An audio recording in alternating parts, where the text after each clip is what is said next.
Hi everyone. Some viewers have asked me to do a video about makeup for dry skin that lasts all day. So that's what I'm doing in this video today.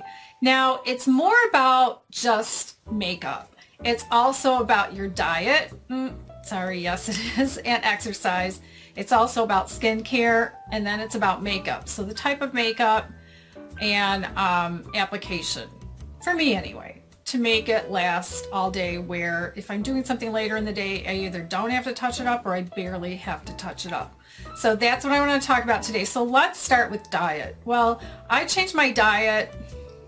It's been 19 years ago when I went to a vegetarian diet, which meant not just going to the store and buying, packaged food that didn't have meat in it. That means that I increase my fruit intake, my vegetable intake, and nuts and seeds and legumes, beans. So what I do is I eat fruit all morning. Typically I have a green smoothie in the morning, and I have lots of recipes on this channel. I have a whole smoothies playlist where I have all kinds of ideas for recipes.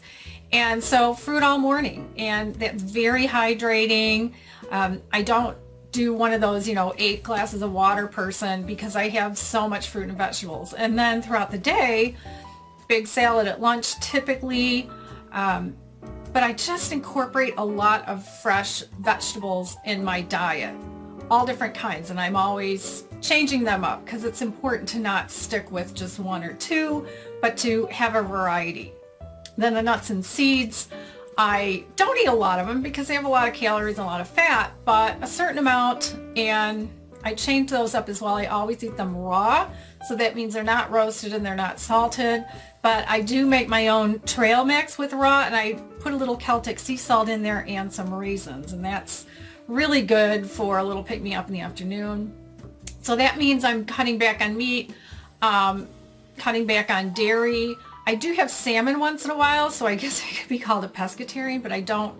Maybe once every other week I'll have some salmon. But to keep hydrated and keep you from your skin being so dry, you also want to cut back on caffeine, cut back on soda pop. Now, I do drink tea, but it doesn't have nearly as much caffeinated type of stimulant in it. It's not as drying, but well, one day I took out my coffee maker and I put a filter in it and some loose tea, and it was cold outside, so I was just drinking this tea all day. In the middle of the night, I woke up and I was so thirsty. I was like, so, I was drinking tea all day, so I don't even do that anymore. So I have a glass of water with me during the day, but I rarely drink soda, or where I live, we call it pop. I hardly drink any pop. I don't have it in the house anyway. And I don't even have much juice because I'm eating so much fruit and making the smoothies. I don't buy orange juice or other juices very often. I have a little bit of pomegranate juice in my refrigerator, but I just mix it with some things. I'll mix it with kombucha. So these are the kinds of things that keep me hydrated. Okay, I just saw my notes. Little to no soda and little to no alcohol. So don't drink much alcohol, and it'll help your skin as well. Exercise is great. Walking, doing some weight bearing, weight lifting, anything. All of you are into some kind of something. Some of you are into Pilates. Some of you are into yoga. Just exercise is just really great for your body and really great for your body to get rid of toxins. So we eliminate, not just in the normal ways when we go to the bathroom, but we also eliminate through our skin. And, I can think of some of my relatives who are now deceased whose diets weren't very good. And, their skin never looked great. So a lot of that had to do with diet and what was going on with their skin. All right. So now we get into skincare. So, of course, cleansing and doing a good job of cleansing without overdoing it is important. There's so many videos, and a lot of you who watch my videos have your own cleansing regimen that you really like. I'm liking the Neutrogena I didn't bring it with me here. In the blue bottle, the foaming cleanser, it doesn't really foam, but it gets makeup off so well. And I'm also liking the micellar water. The Garnier is great. And I also found a store brand at CVS. So those are really great for cleansing. Toner, I like Neutrogena as well. But then we get into exfoliating. Different people have tried different things. I've tried the alpha hydroxy and the beta hydroxy. I have a little bit of rosacea here. When I was a teenager, I had more oily skin, not so much in the T-zone because I didn't have it on my forehead, but definitely nose and chin. But some in here too. So, but I'm not oily anymore. Some people have oily eyelids, which will definitely contribute to a problem with makeup, but I'm either normal to dry. But what I've been doing as an exfoliant is Paula's Choice Beta Hydroxy, which comes in either a lotion or a gel. I like the gel. This is the 2%, and I only use it 3 nights a week. After cleanser, toner, this comes next. So you don't see anything coming off, but it does microscopically. I do 1 pump of this, put it all over my face and onto my neck, and I don't even think I wait a couple minutes, and then I'm on to serums. Now I might be trying a retinol. I'm afraid to try Retin-A, but really easing into it just because my skin is so dry. And when I've tried retinols in the past, I followed the directions. They say to use it way too much off the bat. So I'm just going to start using it once a week for a month, then twice a week for a month, and so on. So we'll see what happens with that. But I'm not going to mix it with my beta hydroxy. So anyway, then we're on to, I have loved the vitamin C serums. Now I started off using Paula's Choice, had a great reaction to using it. Then I found a cheaper version at Timeless, and in theirs they add some vitamin E and ferulic acid. Have loved this, absolutely loved it. So I'm also experimenting with making my own. So I'll do a video on this sometime. It's so cheap to make it myself. I even put vitamin E in this. So it's just missing the ferulic acid, which is not a big deal. But it's so cheap, I'm using it a lot more liberally. And then I've used some other serums after this, which I've really liked from Timeless. They have one, the Matrixyl, they have the CoQ10, and you can go check their website below in the description box. I'll have a link. I also have some great coupon codes that they've given me to share with my viewers, so check below the video to see what those are. They're dependent on how many bottles you buy. And I've loved, you can see all the different nice ingredients that are skin enhancing, hyaluronic acid and things like that that are in those serums. So that would go on next. Then for moisturizer, I'm really loving the CeraVe PM. This has niacinamide, it has hyaluronic acid, really great moisturizer. So I put this on at night, but sometimes if my skin is looking kind of and I probably should get in more of a habit with this, I put it on in the morning before my sunscreen. So really great price for such a great moisturizer. So then last is the sunscreen. Now I prefer a sunscreen that has what are called physical active ingredients. They're also called mineral active ingredients, and those are titanium dioxide and zinc oxide. If you see any active ingredients that end in the letters ATE, those are chemical sunscreen active ingredients, and those are not my favorite. So I've been using the Paula's Choice for quite a long time. She has several different kinds depending on what skin type you have, but there are also ones from Neutrogena and maybe one from CeraVe that has the titanium dioxide and the zinc oxide, and I'll put them in the description box below so that you can check those out. So that is a skincare. Next, I want to show you most of this makeup application, what I'm using, how I'm putting it on, and with my new lights that I have in front of the camera with a mirror. My skin was looking really scary close up, so usually I'm using a makeup mirror that I've used for years, and I'm used to seeing my skin close up that way, not with these lights that turn a room into daylight. So let's look at that next. I'm starting with a bare face, a blank canvas. I haven't even done my hair other than drying it. So what I'm going to do is start with something that I need just because I have dark circles and I have tear troughs, which are sunken. I don't want to accentuate this area, so I no longer use a light color concealer. I always use concealer under my foundation. I'm amazed by the women who put it on after, but that doesn't work for me. So I want to de-accentuate the area, so I use a peach color under eye, and then if I have some redness in here, I use something in a beige color. So how you do it is completely up to you. So for my peachy color, I'm using the Pixi by Petra in the peach color. They have one that's a little bit darker, and I'm using a brush by Sonia Kashik. And I need a mirror that's up close. Maybe even the magnifier. Oh yeah.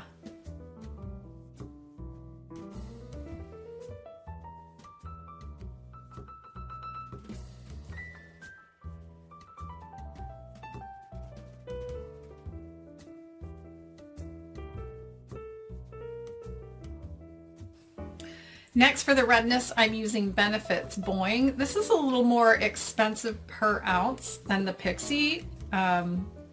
That's why I don't use it all over, but I like it just as well. It comes in various, lot of different shades, but it doesn't come in a peachy tone, only in beiges and getting toward a brown. So if your skin color is darker than mine, you can probably find something in the Benefit Boing that would work for you. And it says to not put it on the under eye, but you can.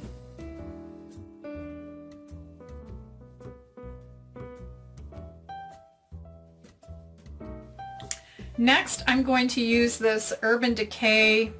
This is an under eye primer, and it's their anti-aging.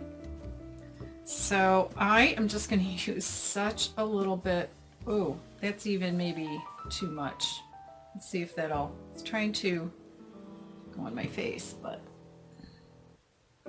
I like to put this on now so that it sets up and isn't so wet and creamy when I go to put on eye makeup.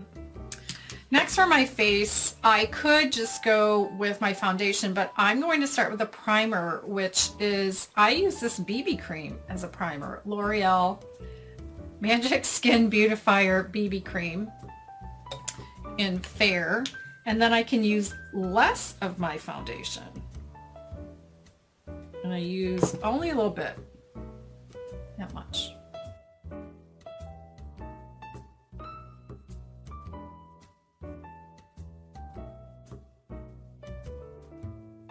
Now I'm ready for my makeup, and I'm using the Emlyn liquid makeup. This is their lightest color, the I should know the name of this, the Burnished Ivory, but I used the Burnished Fawn for a long time. This is good for me for two reasons. First of all, both colors are good for me because they are not overly yellow, which a lot of them are. And this one, when I look in a magnifying mirror later in the day, I don't see it settling in my pores. So this is my favorite. Some other people have mentioned their favorite. For drugstore brands, I've tried a bunch. This is definitely better than any drugstore brand I've tried. This is even better than like Makeup Forever on me. I haven't tried some of the really expensive ones because they're even more expensive than this 1 ounce. So if you want to check it out, check the description box below and I'll have a link to it.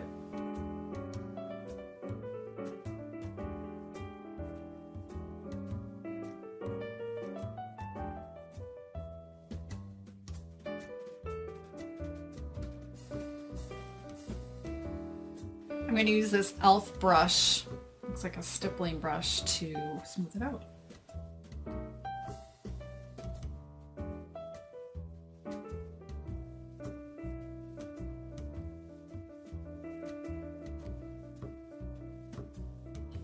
At this point, I apply some pressed powder, and I've tried loose powders and pressed powders. And in both loose and pressed, I've tried the white powders that they call neutral or clear or whatever they call them, and then something with a small color.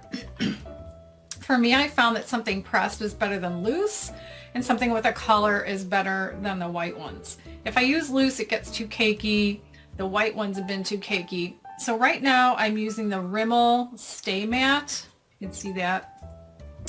You can see it's getting low. So in a light color, because I'm fair, and I start with this little brush from Tweezerman, and I put some powder on it, and then just go under my eye, and then use a big fluffy brush. And I might even go, because I'm going to be using a powder eyeshadow, so I'll put some on my eyes too. Then I use a big fluffy brush. This one is from Real Techniques, and just swirl it around and just lightly powder.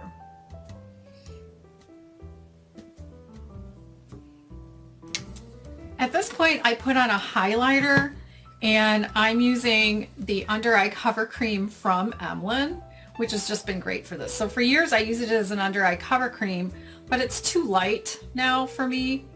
And when I use it only as an under eye cover cream, this would last me 4 years and stay just as creamy as it is today till it was gone. So now that I'm using it as a highlighter, the last one I had lasted about 2.5 years. And I'm going to avoid my tear trough. And the reason I put this on after powder is because when I powdered over this, I don't know if it made it last longer, but once I put the powder over it, I didn't see it anymore. It's really something now that I have brighter lights that make it look like daylight. Now my skin looks my age. And I put it in a V under the tear trough. I put it on the sides of my nose and pull it down.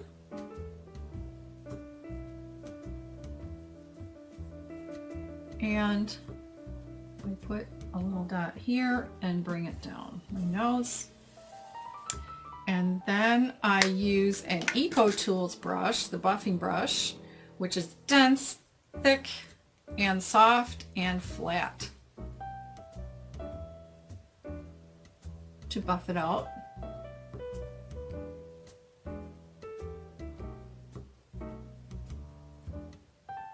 And then around my nose, I just tap it.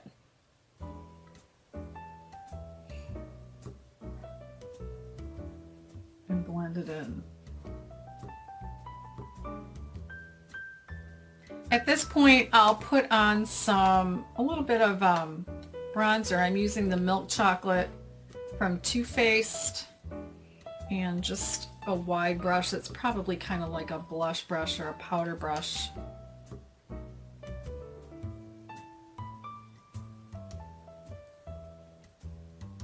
I have my computer here, and I can see I look so ghostly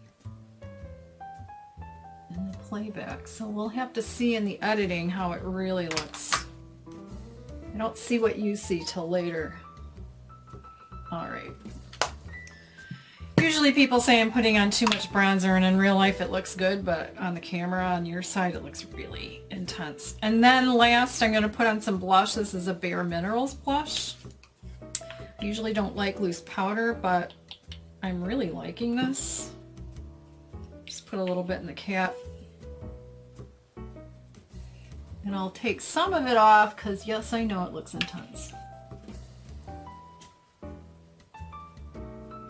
Maybe put a little down here. That looks really intense. The thing I like about Bare Minerals blush is that it really looks like it's part of your skin.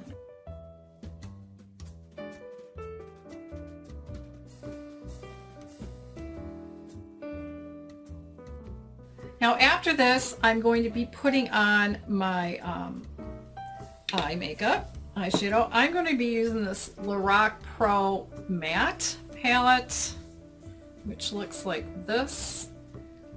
You know, getting your eyeshadow to stay when your skin is dry is not as much of a problem than when your skin is oily.